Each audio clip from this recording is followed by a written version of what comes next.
What's up? What's happening? I go by the name of Reggie Daes, and this is yet another episode of 1v1. Thanks everybody for reaching out and checking in on the series. This is actually going to be the second pilot episode. The first one was like an accident, but you guys really liked it, and you blew up my page, so I guess I'll make this a thing now. Today, I am joined by the lovely London. London is somebody that I bumped into on Clubhouse, and for those of you guys who are under a rock, Clubhouse is an app that is slowly but surely picking up speed. It's a conversational app where it's kind of like a chat room, but you can hear everybody's voices as we speak about a lot of different things. The whole concept is that you open up and make these rooms about different topics. Now, London made a very interesting room, and it turned into a whole fiasco. And I happen to be one of the people who was in the audience and kind of heard the commotion going about. And it struck me as a very important conversation. So I guess giving you the lead up, the title of the room was the most important part. Now, London, what was the title of the room and what made you title the room that? Let's start there. Black men envy Black women with degrees. Why you mad, bro? Question mark. All right. So now clearly as a Black man scrolling through, I was like, it immediately made me pause for a second. I was like, Black men envy Black women with degrees. Why you mad, bro? I looked at it. I was like, that can't be a thing. So I tapped on it just out of curiosity. I was like, I wonder what this conversation sounds like. So the moment I open up the room, there's yelling, there's people wilding, and it's London trying to get everybody under control because people are pissed and they want to. It's like the Soulja Boy video where he's yelling into his phone and like punching it at his phone. I want to beat your ass, nigga. I want to beat your ass, nigga. What you want to do then? It's real nuts. But when she got everybody under control, the conversation that I heard and a lot of the takes from the women were something that made me kind of re-examine my own life and the people around me. Now, London, can you kind of break down exactly what were the general sentiments of not only yourself, but the women who were speaking on the chat? Yeah, so the general sentiment, in my opinion, was that, Black women, we work so hard, for our education and, our high earning careers and our entrepreneurship. And we work so hard for that. And for anyone, to belittle that or downplay that or to act as if it's nothing, it's really triggering for us. And for it to especially come from our counterparts, which is the Black man, that really, really, really disheartens us. It's very disappointing because we're supposed to be in this together, quote unquote, for all the Black people that are always, oh, we're doing it for the collective and all of that. So the sentiments were just, don't dismiss what I've done. Don't belittle what I've done just because you feel as though it's not an important element on your criteria when you're looking to date a Black woman. That's perfectly fine. We don't have any issue with that. It's just the comments that come after that, making comments like, oh, well, you only got your degree because the white man afforded you these opportunities that he didn't afford to the Black man. Or comments as if, well, yeah, you got a degree, but, it's not translating into anything. It's just like a art degree or a theater degree or a social science degree. Those degrees still mean something, okay? Especially since our ancestors have fought so hard for Black people in general to have an education. You know what I'm saying? So I think that was the general sentiment. It's just, please let us be proud and celebrate what we have without you saying comments about it that belittle it. Now let's get a little bit deeper on those comments. Now you've experienced these yourself, right? What? Now these were men that you were dating. These were colleagues. What exactly were they to you, or was it a mixture? So I would say it's a mixture. So definitely from Black men that I've dated, even Black men that I haven't dated, just, like friends. Mm-hmm. Also, we get it on, the other side, on the the white side, right? So you go apply for a job or, you try to, you know, go for an opportunity, and it's like, it doesn't matter. It's like, they don't really say it, but it's just like, okay, that's great. You know what I'm saying? Or you get a job where there's people that only have their GED or high school diploma, and you're sitting here with the actual degree that's supposed to, quote unquote, elevate you to a certain status in the corporate world. And it doesn't happen. So it's just like, I'm already getting it from society. Why do I have to come in my personal life and also get it from the Black man? Okay. Now, that was something that hit me hard, because one of the people closest to me in my life, period, is my sister, my baby sister, and she's somebody who is an academically rigorously inclined person. That, like, school's always been her shit. Like, she's one of those people who I never seen her get anything less than an A in her life. She, you know, graduated valedictorian, all that good stuff, went to college scot-free, never had to pay a red cent for anything that she's had to do, because she's just a beast like that when it comes to academics. So for me to picture somebody who, because I see the other side of it, you know, I grew up next to her. I watched her bust her ass studying at night and being focused when everybody else got to, you know, turn up and play and do all these other things, and she had to buckle down and focus on her future. So the idea of her coming out the other side and being told that she's not womanly enough, or being told that she's not, you know, certain things like, oh, your little degree is nice or whatever, or people who, they could be in the same courses as her, but because she's a woman, it's seen as, yeah, but you don't know as much as I do because I'm a man.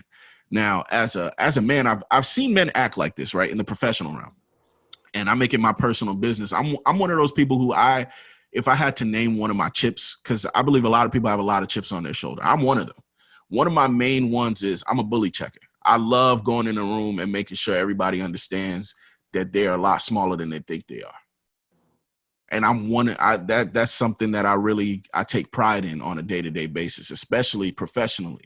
There'll be a lot of times where you're in, you know, the corporate environment, and certain people find it okay to try to check your female counterpart, but their way of making themselves not feel like as much of a dickhead or as much of a racist, they'll try to cling to the Black man and be like, am I right? And then it's like, no, that's your chance to step in and be like, fuck no. But as men, we also have to take pride in doing so. Like, that's a thing that we have to do. And we have to sometimes put our neck on the line. Sometimes even in your mind, you're like, I'm putting my job on the line by speaking like this to somebody who I don't know who he's friends with. I don't know whose ear is listening in on this situation, who might not feel comfortable or feel like I'm too, quote unquote, militant or too protective or this and that. But I feel like as a man, these conversations are important. And this is where I guess my portion comes in, because my immediate response to this, and I take these type of criticisms and these types of complaints, and I file them under something very serious, kind of like when women step out and speak about issues like sexual assault. I believe when somebody comes and tells you, hey, something bad happened to me, it doesn't matter what the bad thing is, and they come to you, because think about it, on a day-to-day basis, the most common question we all get asked is, how are you doing? How many times do you tell the truth, like in response to the question, how are you doing? Almost never. Yeah. Like, that's the easiest way to get somebody to lie, is to ask them how they're doing. Right. When you take the time, and let's say it's one of those days you call up a friend, right? And you tell that friend, hey, guess what happened to me earlier? Why did you choose that person in particular? Because I trust them, you know, and I feel like I can confide in them. You know, I told them things before and they probably, you know, kept them a secret or whatever the case may be. I just trust. Exactly. So to me, even if I'm a stranger and a person decides, you know what, this guy, I want to tell him what happened to me today, I feel like that's that person reaching out to me and telling me, like, that they, in that moment, even if it's a small grain, they are confiding in me in that moment. So they're looking to me as a sense of a pillar of comfort. So the way I take it is, I'm just going to take in all the information that you give me. Now, even if it might be something that triggers me or might make me feel a certain type of way, or I might look at you like, what the I'm going to keep that inside, because that's not my place yet. That's not my place to give you a rebuttal. It's not the time to turn it into, like, I don't need to turn into a defense attorney and start fighting you. And I think that's where a lot of these conversations need to begin. It needs to start with love so it can end with love. So as a male, of course, I can look at this situation, and anybody with common sense can tell that that's something fucked up and something nobody should do. And I think that's the first thing that needs to be said, that this mentality is poisonous, it's cancerous, and it should not be something that's pervasive in any culture or any subculture. Now, with that being said, what are some of the things that the men have said as counter arguments that let's start with the ones that you didn't like, and then we'll end with the ones that you say, you know what, I can see how they feel in those moments. So we'll start with the negative. Let's start with the negative. So as far as the men's responses, their response is normally the same thing every time. It's not that we don't care. We care. It's just less important than other qualities that we look for in a Black woman, you know, when we're looking for a mate. It's like we care about it, but we just don't care as much. And we feel that you shouldn't be leading with it. You should lead with the other intangible, quote unquote, qualities that a woman is supposed to have. And I'm just like, you think that I'm leading, but I'm really not leading. I'm proud. I'm happy. I'm celebrating it because we have come such a long way from being slaves to having segregation to then being integrated. And now in 2021, we're the most educated group, Black women in America. So that is something to be celebrated. That is something to be talked about. That is something to be recognized. And I just feel like, you know, if you can't see that, or if me celebrating that from 400 years ago up until now, then that's a reflection on you as a person, as an individual. That's really the only comment that I ever get. Like, excuse me if I'm missing one, but that's the only response that I ever get. And it makes no sense because it's like, we're not talking about the degree itself. We're talking about the connotation behind the comments that you're making. What is that about? Is that about envy? Is that about jealousy? Is that about resentment? Like, make me understand. And I can't get a real answer. Something, I'm glad that I asked you that question because something just popped up in my head when you said that they felt that you were leading with it, right? You know what's funny about that? I feel like this conversation is just like a lot of others. For the most part, we all feel the same things. The same things piss us off. The same things bother us, but we just look at it from different lenses and different angles. When you said the idea of leading with it, you know what I thought of? I thought of, you know, those men that are the stereotypical, like the dickhead men, right? That you can tell they weren't the cool guy when they were younger. They never had access to being the popular guy, whatever. And they take this weird, whatever it is that they reach success in, they take a chance to like really be extra. They'll be the guy with the all red Ferrari. They'll be the dude who, he used to be fat when he was younger. Now he's chiseled, so he never wears a fucking shirt. Like, you know, those people. Yeah. Now, the things that they have, whether it be the high-paying job, the great body, the great health now, those are positive things. Funny thing is, when you lead with those things, you look like a dickhead. Now, is it possible that those men are looking at certain representations of certain women who may be doing that thing that we all tend to do? Because I'm one of those people who, I'm not going to lie, when I achieve certain things, there's an inner feeling where I have to fight myself to make sure I don't flex.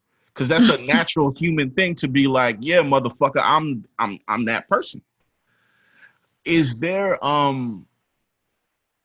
is it possible that those dudes, speaking just in those specific connotations, is it possible that they are taking certain levels of bravado, certain ways that those women may be speaking to them in those close quarters? They might be taking it as that douchebag who keeps hitting the keys for his Lambo outside. Like, they might be taking it that way. I mean, it's a high possibility that they could be taking it that way. That's a very good analogy. I never really thought about it like that. But still, in my mind, I don't see nothing wrong with flexing. I don't see nothing wrong with that. If you was a nerd in high school and now you blossom into a butterfly, a swan, do it. If you got it, flown it. Like, that's my motto. You know what I'm saying? Because you're not going to always have the ability and the opportunity to do certain things. You know what I'm saying? So I agree with flexing. I flex all you want. Okay. And I don't care who don't like it. Okay. Like, if I'm flexing, you need to be cheering me on. You don't need to be dismissing me. Period. Now the word dismiss, I'm glad that you said that word, because a lot of times what we need to be aware of extremism. To me, that's the number one evil. You know how people say money's the root of all evil, or people try to kind of like find certain things to lump all evil together. To me, the majority of confusion, the majority of separation, and the majority of evil that I see in the world comes from one thing, and it's extremism. Because 9 times out of 10, when you're having a conversation with somebody who's not stupid, who's not like crazy or whatever, there's at least a little nugget of truth in what they're saying. Like, what they're saying might not be something that happens everywhere, but it exists. They've seen it, they've heard it. You might have seen it or heard it from far away, but it happens. The problem is when we take these things and we become extreme versions of them. One of those things being, there's nothing wrong with flexing. I personally believe that people should be more confident, especially groups of people that have been subjugated throughout time deserve their time in the sun. They deserve their time to shine. When it becomes weird, however, is that kid that used to be the nerdy kid that blossoms into somebody who's a little bit more powerful, a little bit more assertive, but doesn't stop there and replaces the dickhead who used to torture him in the past and is now subjugating others the way that they used to be. And I think it's all about a balance, because we all come from trauma and hurt. And what ends up happening is, can you imagine, because the dating game in general, it's a game. That's what it is. It's a chess game. You know, you're telling him the little things, he's telling you the little things, you're kind of figuring each other out. For those who've never, you know, done anything like sword fighting or things of that nature, where you're parrying, you're figuring each other's footwork out, you're looking at each other before you even really engage. Right. I think what ends up happening is, when you're coming from a place of hurt, sometimes you respond to things in ways that may trigger other people. And just like I feel like those men who are speaking to you may have been triggered by those women saying certain things, I feel like those women may have been triggered by those men approaching them like they were X, Y, and Z, like approaching them in a way where, let's say hypothetically, a man's talking to you, he's talking about something, right? And as men, we tend to mansplain things. So we'll say certain things, and a woman will be like, actually, I went to school, I studied X, Y, and Z. Now, her meaning wasn't to diminish that man in general. She wasn't trying to say you ain't shit. She was trying to pull herself up so that you can see her as an equal. But to somebody who's positioned in that conversation as an adversary, it makes it feel like she was pulling you down. And I think what ends up happening is we internalize things the wrong ways. Like, you know what I'm saying? Like, it's up to all of us to really look at the other person's perspective and be like, is this person actually trying to hurt me? Is this person actually trying to F me over in this moment? Or are they just saying what credentials they have in life? I don't know. I agree with you. Extremism is an issue. Everything needs to be done in moderation. Okay, even food, you know, stuff like that. so you know, that's a given. When it comes to like the nerdy person who blossomed and things like that, I'm that person. I was a nerd. I still am a nerd. I was bullied from 4th grade to 10th grade. So I might have a little bit of a chip on my shoulder because of that. But I feel like that's just the cycle of life. That's just how it goes. You know what I'm saying? And then also, you know, with the men in particular, when it comes to the woman, with the example that you gave, like if a man is mansplaining something and she's like, well, no, I have a degree in such and such or whatever, so I know about this, right? I just feel like there's a lot of times, not all the time, but there's a lot of insecurity there. Yeah. Like, even, and I can speak from my own experience, you know, as being somebody who was not very secure in myself in middle school and elementary school and part of high school. Yeah, I was very insecure about certain things. And so I will react in a certain way, you know, and that's what my life was. And everybody still has insecurities. No one completely lets it go. But if I'm saying something to you that you're already insecure about, there's nothing I can do to change that. It's just gonna hit you. It's gonna trigger you. The bullets coming, the darts coming, the arrows coming. Okay. So it's up to you as a person, as a man, to like dodge it, patch it up, and move on. Like, you know what I'm saying? Like, I just think we're all adults now. We're not in school anymore. We're not in high school. We're not in middle school. We're not in elementary school. We're all adults. And if you have things that you're insecure about, things that trigger you, you need to go get professional help. I'm a big proponent for people seeking counseling, whether it be, relationship counseling, personal counseling, things of that nature, for us to be able to grow past certain things. Because I feel like we're all fucked up, to be honest. Like, just being honest, like living in the world that we live in with the type of programming, the type of lies, no matter how great your parents were, if they let you out of the house at any point in life, you're fucked up. Like, that's just what it is. And that was another thing that I like that you kept pushing. Now, a lot of people would take it. A lot of your, I'll say friends, but a lot of your group would take it and use it to jab at men, which I don't approve of, because of course that pushes the stigma of mental health, things like that. That pushes the stigma of using that as like a way of calling somebody crazy or less than or whatever, but it's not really like that. It should be more so just conceptually, we all need it. We all need somebody to talk to help us organize our thoughts and get things together. Now, now that we've kind of labeled what exactly the issue is and how frequently this is something that happens, because we've said that this isn't something that just happens romantically. It happens just in the regular world, conversation within, corporate America, within all these different facets, or even in academia, which is nuts, because that should be, if anybody is thinking forward, you would hope an academic whose job it is to think forward would be able to, but even there, you're not safe. Do you believe that it's possible for you yourself as an individual to curate a circle or curate an environment where you're safe from this?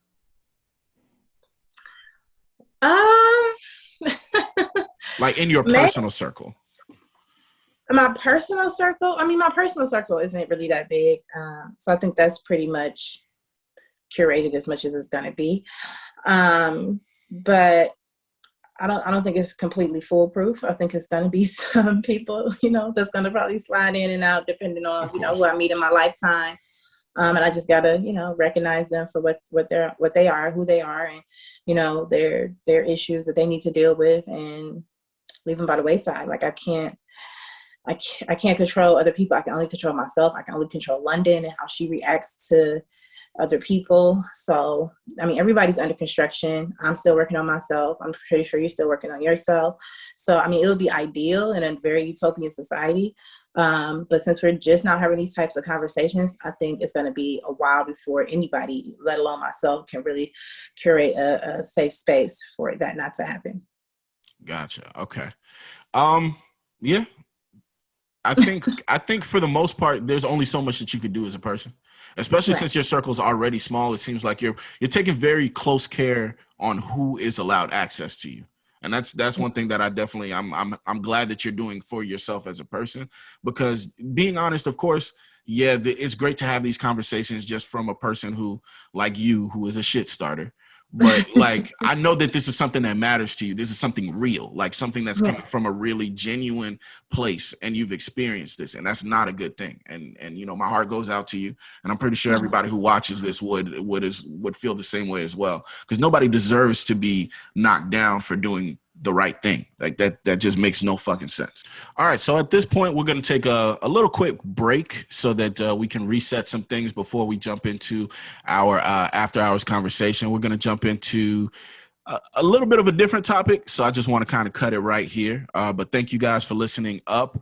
Now, we don't have a sponsor for this 1v1 right here, but if you did want to sponsor it, you could have been right here, and people would have actually bought your shit.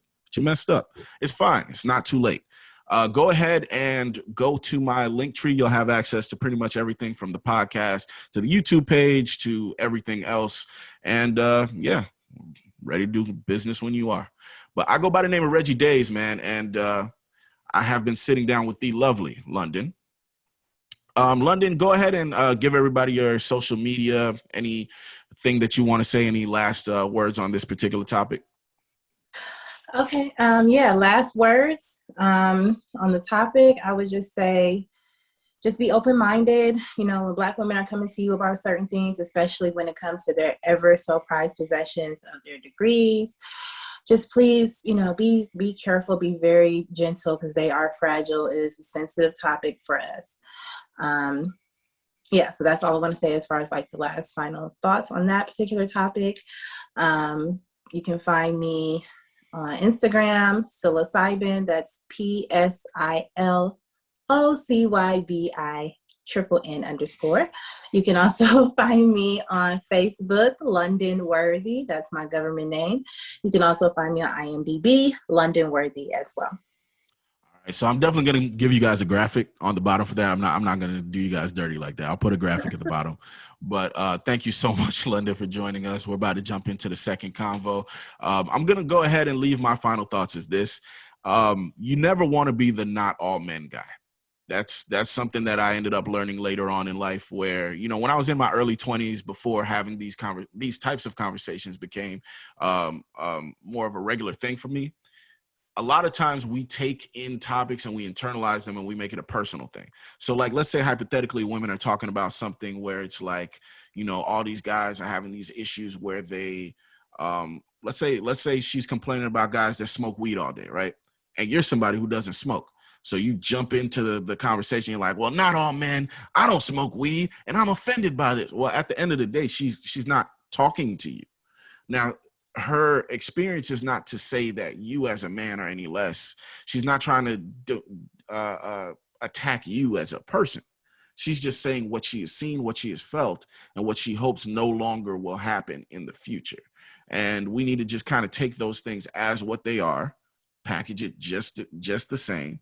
Start off at least telling the person that you understand where they come from, or at the very least that you would hope that things that hurt them don't happen in the future. It's really not that hard to say. You know, I'm sorry that happened to you. I hope that these things that hurt you don't hurt you in the future. Now, I do feel this way. You'll be received a little bit better. The conversation will be a lot healthier and things will just go better. But, you know, who am I? I don't know shit. I go by the name of Reggie Daes, and this is yet another episode of 1v1. Be right back.